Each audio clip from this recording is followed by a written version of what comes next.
Full Moon sale காலை 9 மணியிலிருந்து இரவு 12 மணி வரை ஆகஸ்ட் 27 ஒரு நாள் மட்டும்.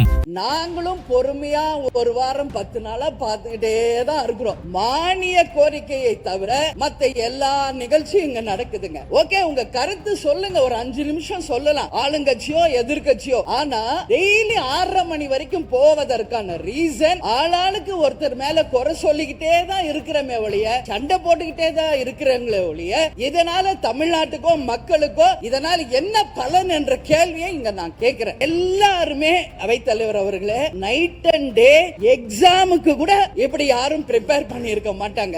எல்லா சட்டமன்ற உறுப்பினர்களையும் நான் சொல்றேன், நைட் அண்ட் டே உட்கார்ந்து ப்ரிப்பேர் பண்ணி வர்றாங்க. ஆனா இங்க வாய்ப்பே கிடைக்க மாட்டேங்கிறது. எப்ப பாரு சண்டை சண்டை சண்டை. வெறும் இது சட்டமன்றம், சண்டை மன்றம் கிடையாது. அவர் பேசாத வரைக்கும் அமைதியா போகுதுங்க. ஒன்ஸ் அவர் ஆரம்பிச்சாங்க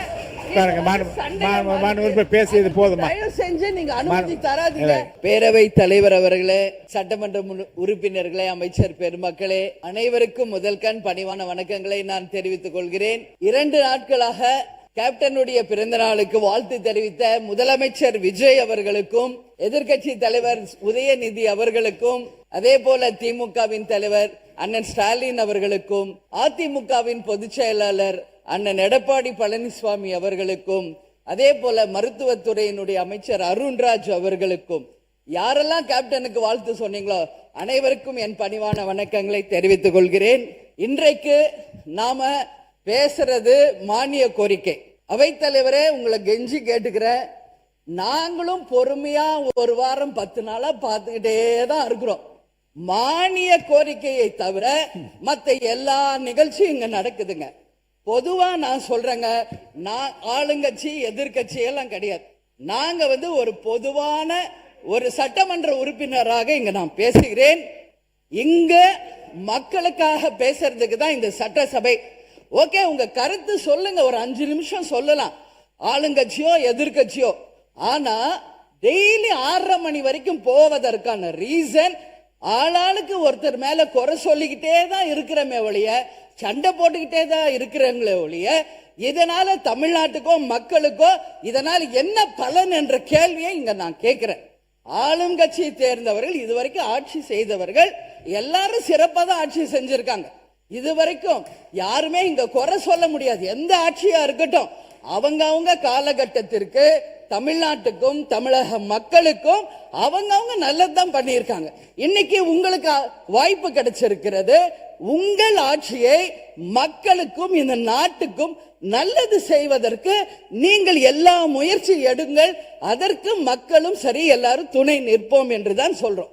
ஆனால் இங்க பொதுவா நாங்க இங்க பாருங்க, எல்லாருமே அவைத்தலைவர் அவர்களே, நைட் அண்ட் டே எக்ஸாமுக்கு கூட இப்படி யாரும் ப்ரிப்பேர் பண்ணி இருக்க மாட்டாங்க.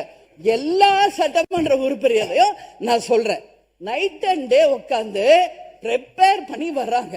ஆனா இங்க வாய்ப்பே கிடைக்க மாட்டேங்கிறது. எப்ப பாரு சண்டை சண்டை சண்டை அப்படின்னா மக்களுக்கு இதனால என்ன பலன்? நானு இப்ப நீங்க சொன்னீங்க, ஒரு நிமிஷம், வாக்குவாதம் என்பது ஒரு அளவுக்கு இருந்தால் ரசிக்கலாம். கடந்த 2 நாட்களா இங்க நான் வரல, மக்களோட சந்திக்கிறேன். மக்கள் என்ன சொல்றாங்களோ அதை இங்க நான் குறிப்பிடணும். இதுவரைக்கும் சட்டமன்றம் நல்லா போயிட்டு இருந்துச்சு, நாங்களும் இன்ட்ரெஸ்டிங்கா டெய்லி பார்த்துக்கிட்டு இருந்தோம். ஆனா ஒரு 3-4 நாளா வெறும் சண்டை தான் போகுதே ஒழிய, இதனால யாருக்கு எந்த பலனும் இல்லை. இப்பெல்லாம் நாங்க டிவி ஆஃப் பண்ணிடுறோங்கிறாங்க.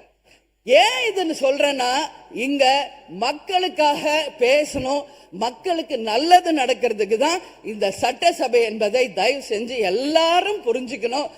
வாக்குவாதம் பண்ணுங்க, ஆனா 24 மணி நேரம் இருக்கிற 6:30 மணி வரைக்கும் வெறும் சண்டை போனா எப்படி?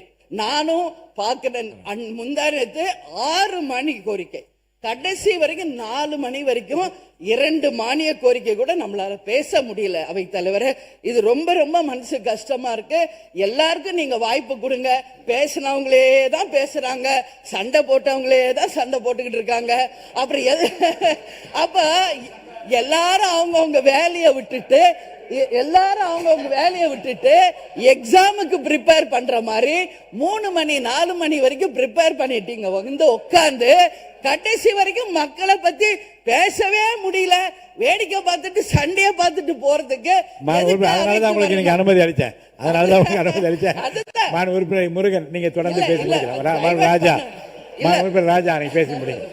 இல்ல அவைத்தலைவரே இங்க பாருங்க, நான் வந்து கடந்த ஒரு வாரமா எதுவுமே பேசல. நானும் ரொம்ப பொறுமையா இல்ல போதும். நீங்க நல்ல இல்ல ரொம்ப நல்ல கருத்து நயமா சொல்லிட்டீங்க. போதுமானது. அவர் உறுப்பினர் இன்னும் 12 பேர் பேசணும். போதும். இப்போதைக்கு இது போதும். அப்புறம் அடுத்த மானிய கோரிக்கை வரும்போது நீங்க பேசலாம். இல்லைங்களா இன்னைக்கு மானிய கோரிக்கை நீங்க இருக்கீங்க இல்ல 10வது இடத்துல நீங்க இருக்கீங்க. கண்டிப்பா பேசும்போது நீங்க நீங்க வரும்போது நீங்க பேசலாம். இப்ப வேண்டாம். இல்ல நல்ல கருத்துக்கள் நீங்க சொல்லிட்டீங்க. போதுமானது. இப்போதைக்கு அது போதுமானது. கண்டிப்பா தரேன். இல்ல இது வரைக்கும் இல்ல சொல்லிட்டீங்க. அது அந்த கருத்து இல்ல அந்த இல்ல உறுப்பினர் போதும். மைக் இல்ல நான் பொறுமை காக்கணும். மக்களுக்காக இங்க எல்லாரையும் பேச வைக்கணும். இங்க வெறும் இது சட்டமன்றம் கிடையாது. அதனால அவர் பேசாத வரைக்கும் அமைதியா போதுங்க. ஒன்ஸ் அவர்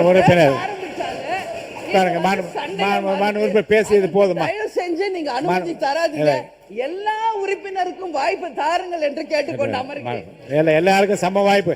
எல்லாருக்கும் இதுவரை இல்லாத அளவிற்கு எல்லாருக்கும் சம வாய்ப்பு கொடுப்பதுதான் நான் முயற்சி பண்றேன். அப்படிதான் உங்களுக்கு இப்போ வாய்ப்பு நான் கொடுத்திருக்கேன்.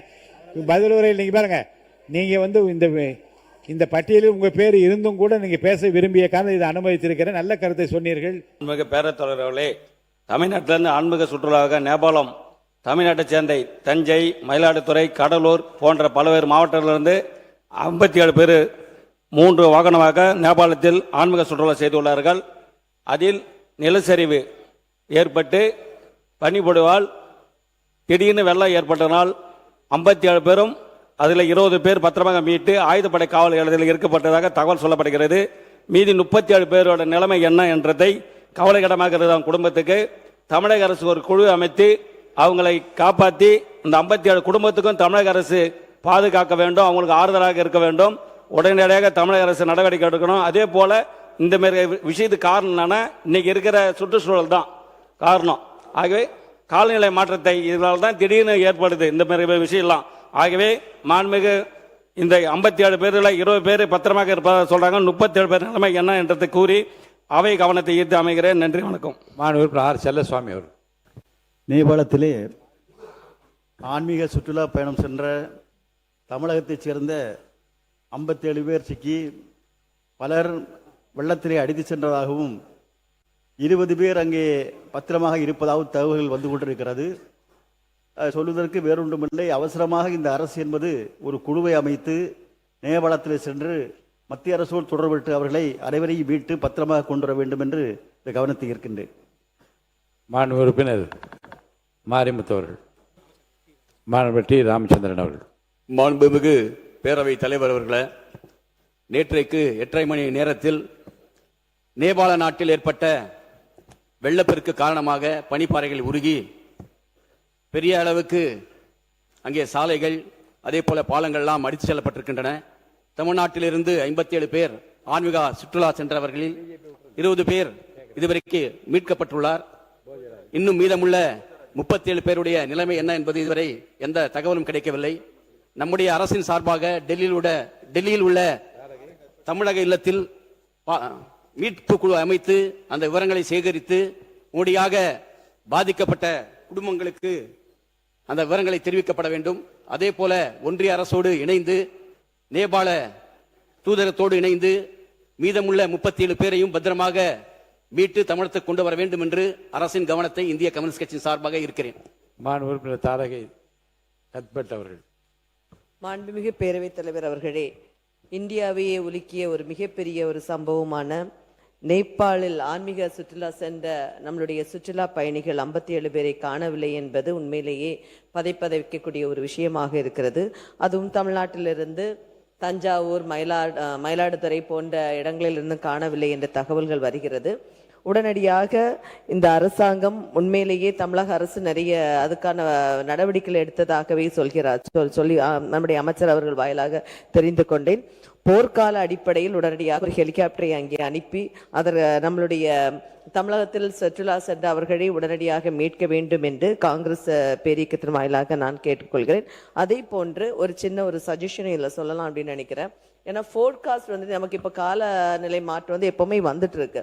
அதனால சுற்றுலா நம்ம காலநிலையை வந்துட்டு எவ்ரி மந்த் வந்துட்டு இந்தந்த ஸ்டேட்ல இப்படி இருக்குன்னு சொன்னேன்னா இப்போ எல்லாருமே சுற்றுலாக்கு போறாங்க. அதனால இதை அனௌன்ஸ்மெண்ட் ஏர்லியா ஒன்று கொஞ்சம் கொடுத்தா அட்லீஸ்ட் கொஞ்சம் ரெஸ்கியூக்கு அதனால எதுக்காவது ஒரு நல்லா இருக்குங்கிறது என்னுடைய அபிப்பிராயம். எனவே இந்த காணாமல் போனவர்களை உடனடியாக மீட்பதற்கான நடவடிக்கை தமிழக அரசு எடுக்க வேண்டும் என்று பேரவைத் தலைவர் வாயிலாக கேட்டுக்கொள்கிறேன்.